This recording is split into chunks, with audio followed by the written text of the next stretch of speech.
The House of Commons has wrapped up its spring sitting and MPs are headed home for the summer break. And that has the opposition and government looking back at what was accomplished over these past pleasant few months. Dental care, child care, housing. We succeeded here, despite continual partisan obstruction from the Conservatives, because we are determined to work hard for the people of this country. Holding the government to account for their scandals and the cost of living crisis they've created. What does this summer look like in terms of speaking to constituents, outreach? Are you going to be on the road? What's your... Knocking on lots of doors in my riding and other ridings to hear directly from Canadians what their concerns are. All right, Canadians are going to be knocking on your doors and talking to you about what your concerns are. We're going to discuss all of this with the Power Panel. Jonathan Kalis is a former Quebec advisor to Prime Minister Justin Trudeau. He joins us remotely. Here with me in the studio, Tim Powers is a former strategist for Conservative parties. Jordan Leichnitz is a former NDP strategist. And we're getting our camera set up right there. You can see it. Tonda McCharles is the Ottawa bureau chief for the Toronto Star. All right, gang, good to see you all. Tonda, you know, they got a lot of things done despite the obstruction of the opposition, despite being able to govern a bit like a majority because of the supply and confidence agreement. What do you think of where things left off now that Parliament's taken a break? Well, look, if you listen to the Liberals, 15 bills in 14 weeks, yahoo. But the bottom line is they also were plagued by a lot of still challenges, big challenges in managing the foreign interference file this session. They had a bunch of RCMP investigations open on to contracting. And so I think they're limping into summer a bit because the polls are terrible for the government. And so I think what I wrote a piece about how they head into the summer, but also into the year ahead of a so-called election where Trudeau is apparently going to be leading the party. And they're struggling to craft a narrative that doesn't look back but looks ahead. A guy who looks just like the Prime Minister sat right there on Monday and said he was going to be sticking around. Jonathan, we'll talk about the polls in just a second, but just your sense of their ability to push their agenda, implement an agenda, move on an agenda that connects with the priorities we're hearing from Canadians. What do you think? Where do you think they are? I think if you compare it to about a year ago where they sort of limped into the summer, and let's just say limping into the summer is something every government, every parliament deals with. So do journalists. I'm ready to do it, Everybody is happy that this is sort of over, at least in the Ottawa bubble. Hey, even within parties, people are just sick of each other, and they're happy to be going back to their ridings and dealing with their constituents and the door-to-door and the barbecue sessions and all of that. So, you know, that's par for the course. Especially when you're 9 years into a government. But I think what's different this year, and the supply and confidence agreement has allowed them to do it, is they do actually have a number of achievements. And, you know, Steve McKinnon was listening to them earlier this afternoon, where it's dental care and pharmacare. Not all of those are being felt, but some of them are. Dental care, people are already signing up and feeling it. You know, they've moved a lot in the last year on housing. Do people feel that? Not yet. No.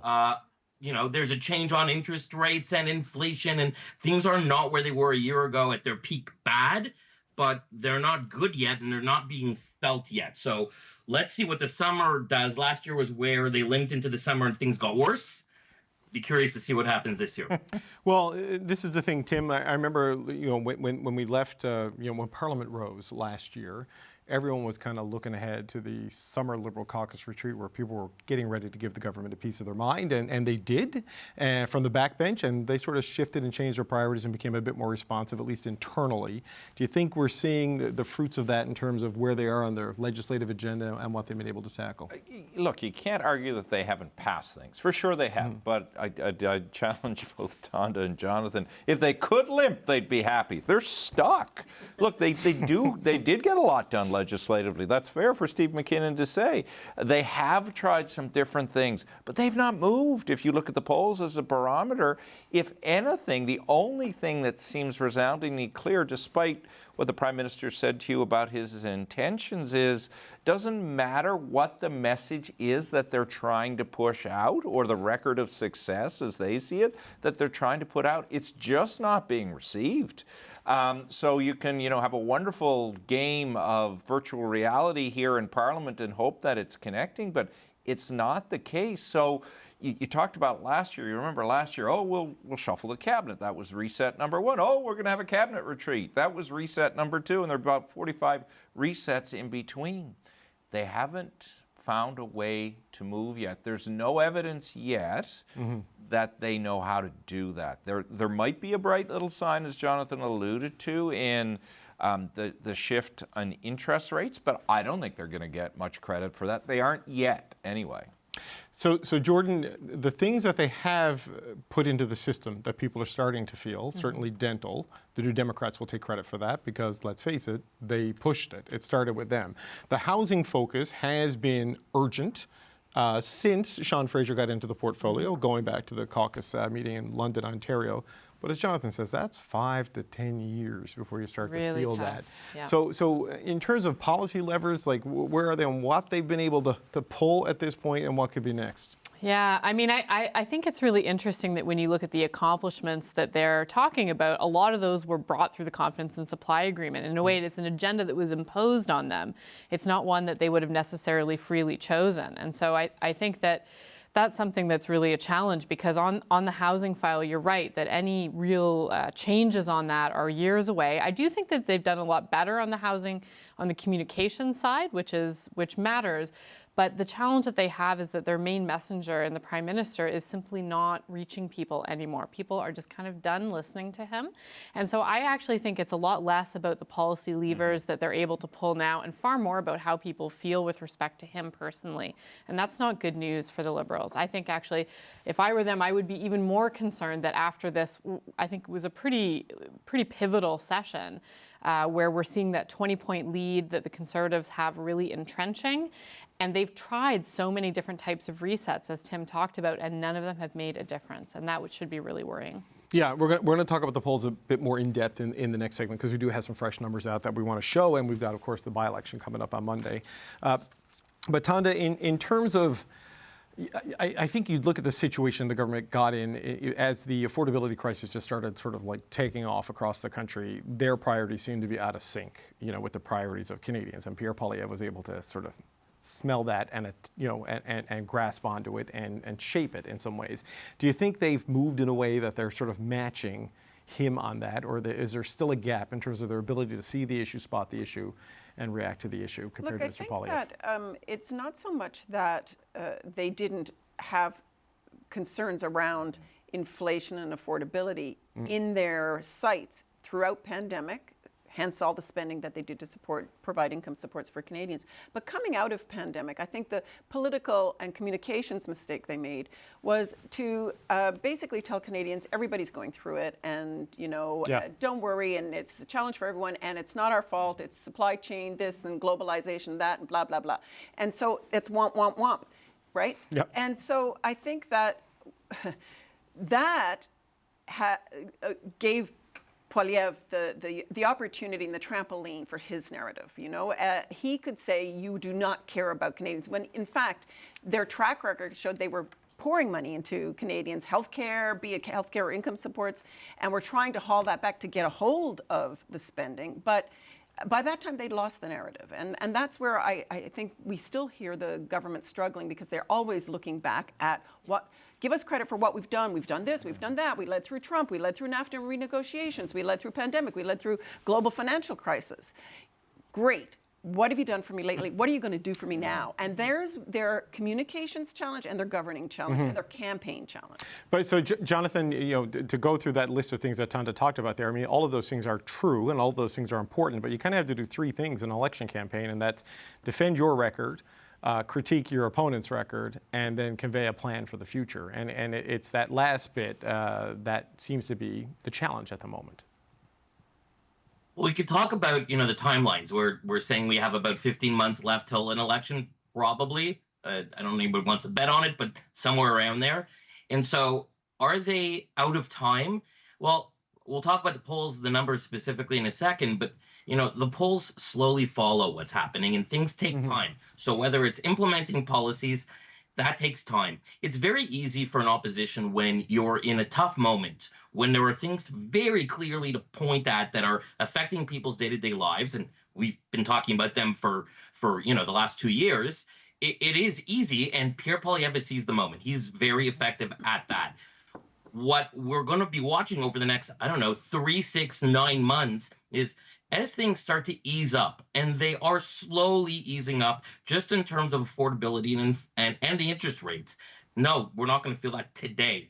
But over the next few months, is the government going to be able to, as it comes back into session in the fall and has more of a legislative plan, which is sort of their runway towards an election campaign, are they going to focus on specific measures that people will be able to feel that feeds a narrative that they're setting up, that counters the Polyev narrative, that everything is broken as things start to get better? And again, time will tell, but it takes some time for those policies to be implemented and for people to feel them ultimately is the thing.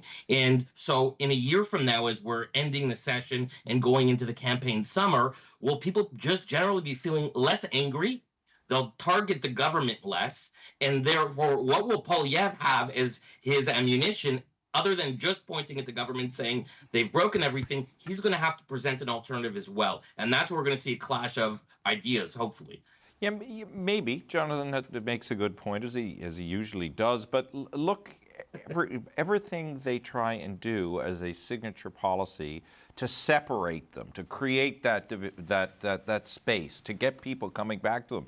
Look at it again, capital gains tax inclusion rate. If you look at the data we're going to talk about a bit after, the Angus Reid data, yeah, there's the 20-point gap. But what's really fascinating in there, if you talk to Shachi about all of that, is, so she's testing this right now. She's finding of those people 18 to 30 who know about this, 38% of them oppose what the government is doing. Everyone over 44 heavily opposed. So if you're trying to create a runaway wedge issue on a signature policy item that you've defined as a signature policy item, and you can't get traction there, what in the name of God do you need to do? It's almost as if they need something, dare I say, because the last time this was affixed to someone was Donald Trump, but they need something disruptive for them, positive, to happen. Yeah, maybe. We've had enough disruptive events since about 2020, I would say. We want some precedented But times. like there is kind of, yes, events, dear boy, events, right? An external force could change No, but things. I mean a disruption within their own organization. And you know, the obvious one is a leadership race, which he says is not going to happen. But is there something else they can do? Because they're not being heard. Well, Joan, it's about 488 days until the fixed election date. It could be 495 if they change it till October 27th, because I forgot about the G7 being here. That rules out the spring, in my view. They're not going to kibosh that. I mean, what's your sense of the time left and what they can do with it in these circumstances? Yeah, I'm honestly not sure a lot unless they're willing to change the guy at the top. I think that it's very difficult for them to make any meaningful change in their strategy and to be heard by Canadians when they're using not just the Prime Minister, but also Minister Freeland, two messengers that are very compromised in terms of public opinion.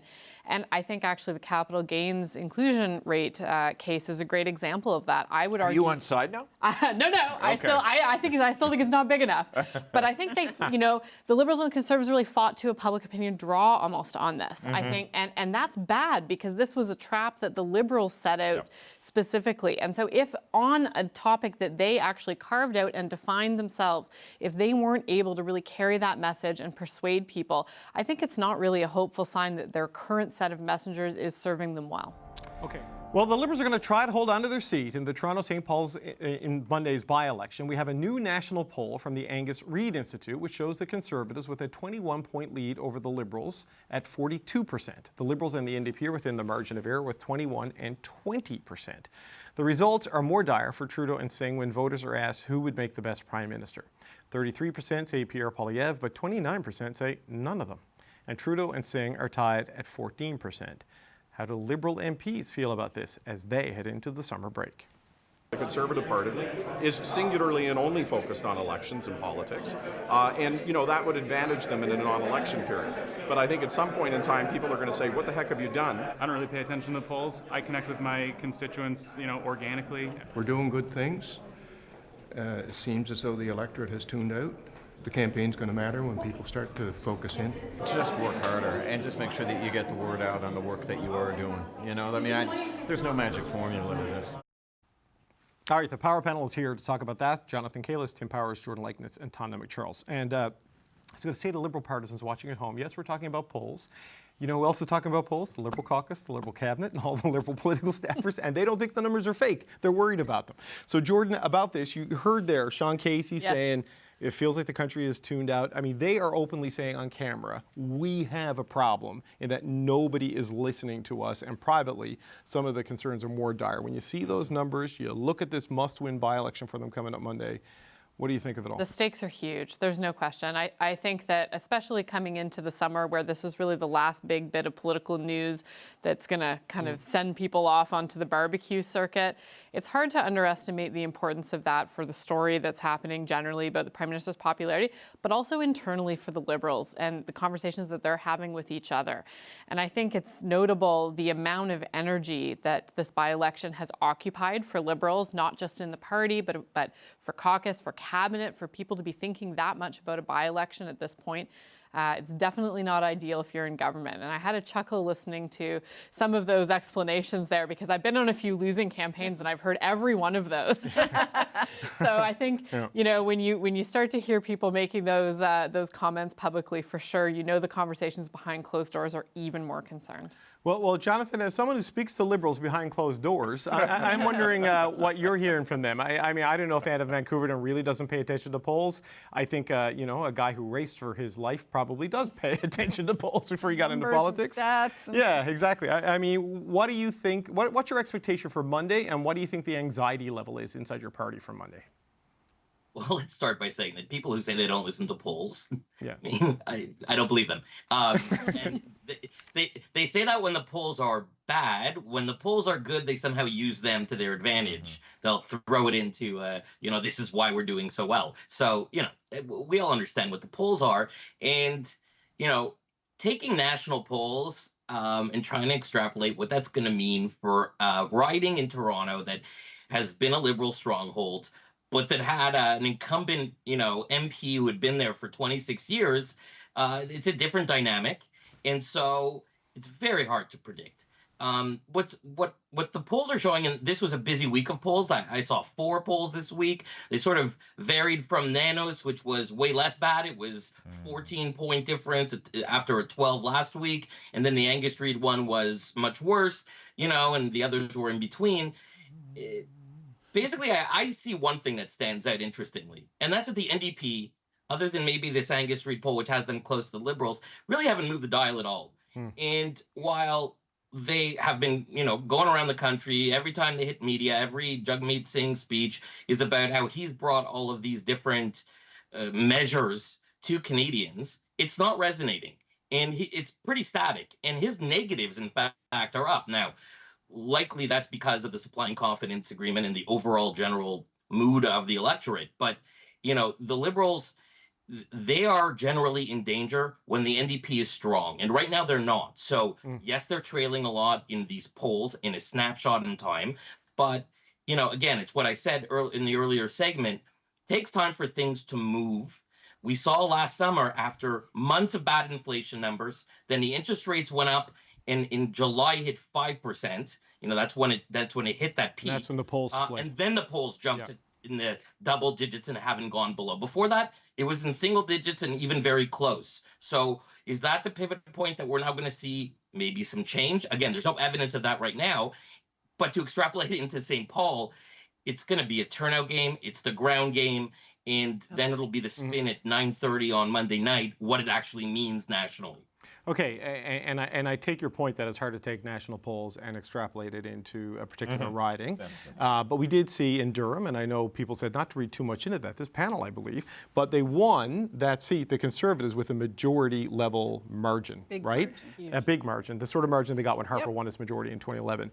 In this case, as Jono just said, Tim, this is the last person who wasn't a Liberal to hold this seat was Barbara McDougall.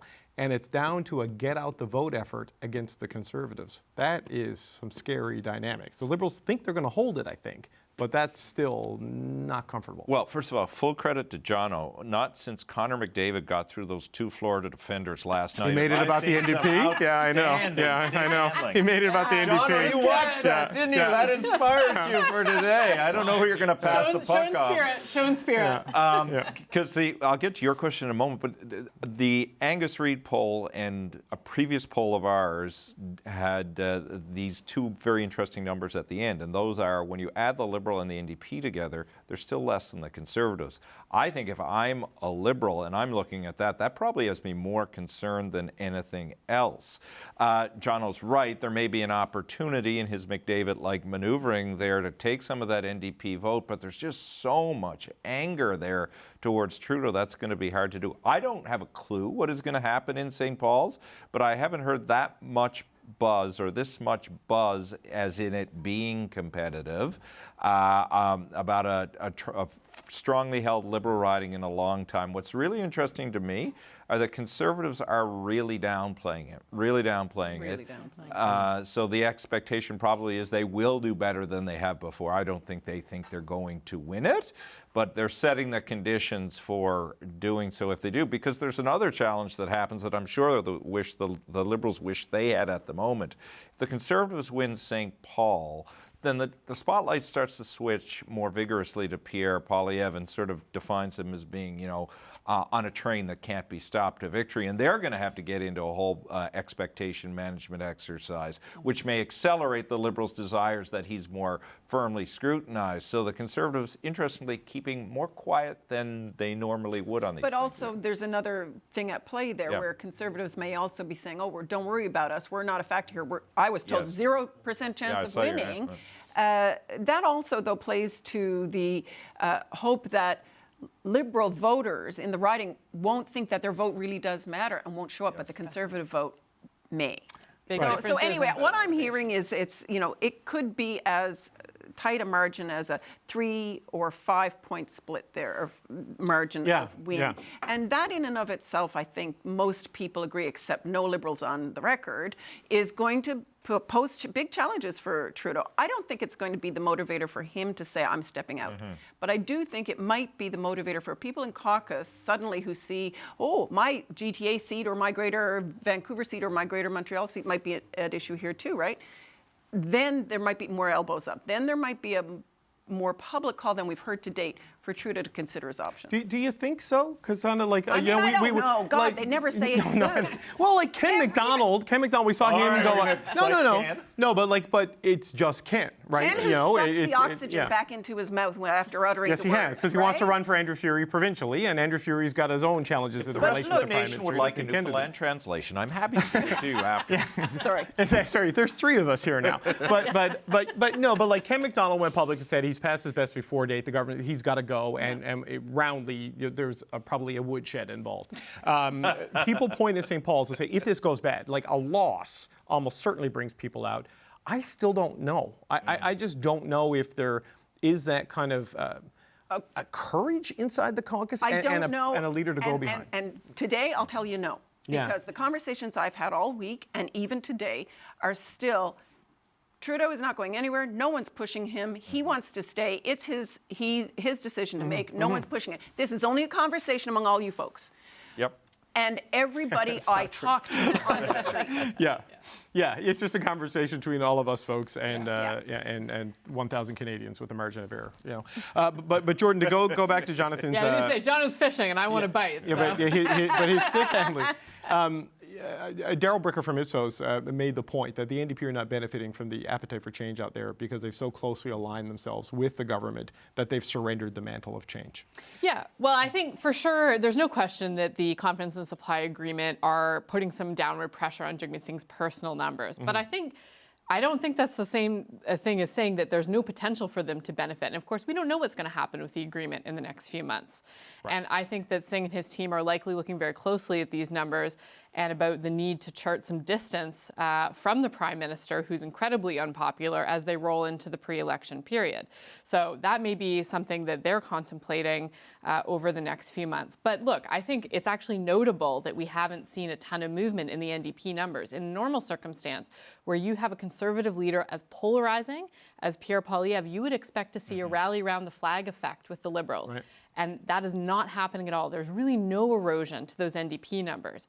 And I think the icing on the cake is to have the best prime minister number tied, between Justin Trudeau and the fourth party leader. That is not good news. I've heard a couple of things from New Democrats of erosion in the numbers, in that they're picking up a little bit from the red team in certain areas, but then losing to the blue team in other areas. Votes. So their top level number doesn't grow, That's but right. their seat count could be depressed because of that dynamic. Yeah, in the and vote that's splits. tricky in terms of vote efficiency across the country for New Democrats. There's no question there that that's always a challenge for them, and that dynamic of losing some of those blue votes and gaining some of those red makes that hard, because that gets spread out across the country in a way that's pretty inefficient.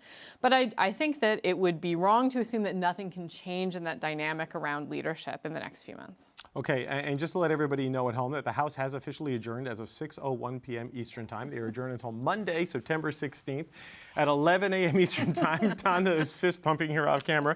So Jonathan, they're off to that rhetorical summer barbecue circuit that everybody talks about, but very few people see. What is your thoughts of how those conversations are affected by what happens on Monday? Going back to this question that should St. Paul's be super tight? Should it be a loss, or should it be a comfortable win? How does that change how the Liberal caucus feels going into the summer? Because they were restless when they went to their summer caucus last year. I don't know if they're in a whole lot of a better place or not. What is your sense? Well, I mean, June 24th, the summer caucus, which is probably, the last week of August, first week of September. Yeah. So there'll be a long time between those two events. And I don't think anybody's in any desperate mood to talk to each other for the next few weeks at least. But Monday's result, they're going to be texting each other, DMing each other, WhatsApping, signaling. They are. They're going to be talking to each other about whatever we see on Monday. I mean, game it out for me based on what the result within the might sort be. of sub-cliques that you have within any party and any caucus. But, I think that they all really do want to take a break from each other. I was in Ottawa last week, and I spent a lot of time with Liberals at a couple different events. And, whether it surprises people or not, and I think it surprises Liberals less who are there, more often, is that there isn't really that kind of, frustration or annoyance, or maybe it's just time. You're not hearing that. You're not feeling that. The Prime Minister walks into a staffer party, and he's just Stays for walking 2 around hours. Yeah. and everybody's happy to see him, and it's sort of this very warm and excited mood, and he's got this energy, and you saw it this Monday. He has that energy. I always I'm wondered by it, like, how does he still have this energy? Maybe he went to the G7 and was surrounded by other leaders, all of whom, other than maybe Maloney has less popularity than him. And so he says, well, everyone's going through this. Right. I still have a bigger runway than everyone else. You just don't feel it. Ken McDonald, you'll hear a few others here and there, but the team is behind him. And I think there's something, they have faith in him at the end of the day, because while things are tough and yes, people feel it, there's a campaign to come. And until someone dethrones him, he's still the best campaigner out there. They think amongst all party leaders, but they're certain amongst their own team that he's the best person amongst their team to run in the next election. They don't think anybody is better than him, and so they're going to take their chances with him. No, and I think and polls show that Canadians agree with that. Yeah, but it's also an important point to get out there that is the vibe inside the Liberal Party, right? Like, whatever the conversations are here and the predictions, and let's face it, there's like a poll every 6 minutes now. Oh, you're going to talking be hard about on things. pollsters. No, just saying there's a lot of them, Tim. I like them, but if I ate chocolate every day all the time, I might get a little bit, sick of chocolate. Well, you wouldn't get the 4 points Kayla's got tonight. He's going to be the Conn Smythe at the way he's Two nights in a performed. row. But Tim, just as a final point, Yes. the Prime Minister was here and did seem like a guy who is going to keep running. Now, maybe sitting next to Rishi Sunak would make you feel better about your political fortunes when you're at the G7, because or Emmanuel Macron. But he does have that runway. He does have that time. He does have the loyalty of people still around him, even if not the full confidence that they'll absolutely win, but that And he'll outwardly, give it a he go. still has self-belief. Again, Yeah. I will say this as long as he's in the ring. You should never doubt Justin Trudeau. He has proven he knows how to win. I would say what is different, though, from 9 years ago in 2015 is the country now knows him. They've seen a lot of things that they've liked, but they're in a period now where they're growing tired of him and his government. And sometimes even the best fighter can't overcome those odds, and that's going to be tough for him. Okay, Jordan, what's he need to do this summer? Just the last 20 seconds of you. Well, look, he's a formidable campaigner, there's no question, but Canadians have formed an opinion about him personally, and they formed an opinion about what he and his government are doing, and they don't like it. So if he wants to make some change, he needs to actually change some fundamentals. So some of the big political irritants, like carbon tax, perhaps like his messengers around the finance minister, these are all things, everything needs to be in play for change if he wants to make a real go of it. Okay, we're out of time. They're not out of time. They got 488 days, so we got no time left. I want to thank the Power Panel, Jonathan Kalis, Tim Powers, Jordan Leichnitz, and Tanya McCharles for being here.